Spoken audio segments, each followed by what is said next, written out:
Hello friends, मु आज तैयारी करी डालमा जहाँ आम पूजा पर्व खाई परिबा कहीं ना पियाज रसुण पड़ोनी। तापाई मु गोटे आलू को छोट कर काटी नहीं, गोटे कदली, किछि झुडंग, किछि भंडा, किछि गाजर, किछि कखारू, बैगण, छोट बैगण गोटे, टमाटो गोटे, किछि सारू।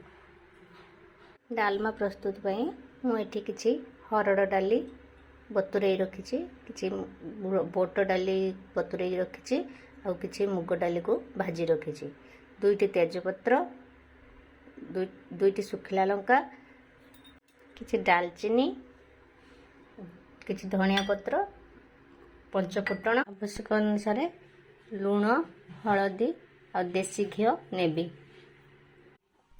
अदा को मु छेची नहीं। गैस रे पैन बसाई से मु 2 चम्मच देसी घी देवी।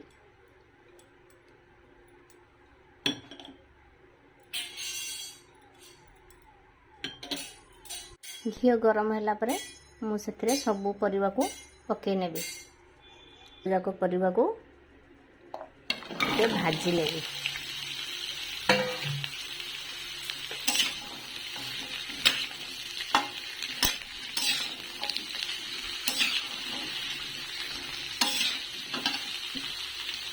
परिवा को भाजला बेले मुझे लूण हलदी पकई नेबी।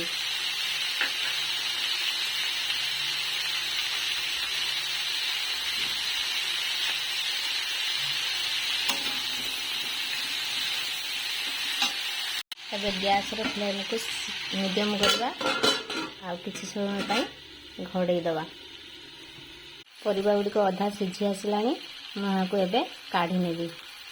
गैस रे पैन बसाई से मु 2 चम्मच देसी घी देवी।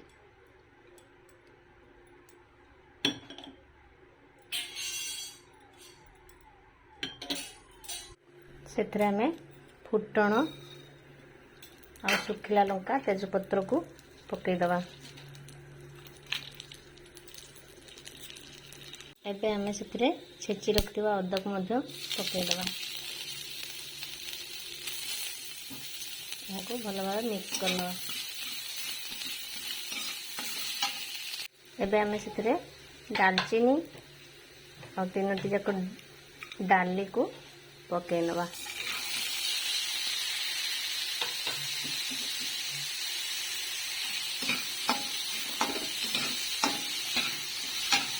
मुझे परिवा को पकईदेवी, सीझा परिवाटा को पकईदेवी।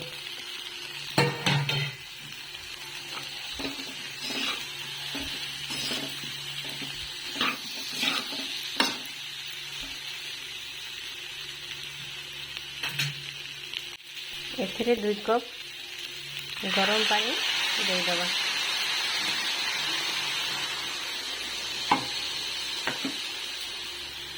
यहाँ को सिझापी घोड़े नवा। एबे यहाँ को घोड़े नवा आ सिझापी छाड़ीदवा। किसी डालमा आमर एबे प्रस्तुत हो जाए। डालमार बास्ना भल आसतु ए दालचीनी पड़ता। आम एबे यहाँ को गोटे गिनारे काढ़ी नवा। शेष में आम ए धनिया पत्र ऐड करनवा। एबे देखंतु आमर बिना प्याज रसुण रे डालमा प्रस्तुत हो गला।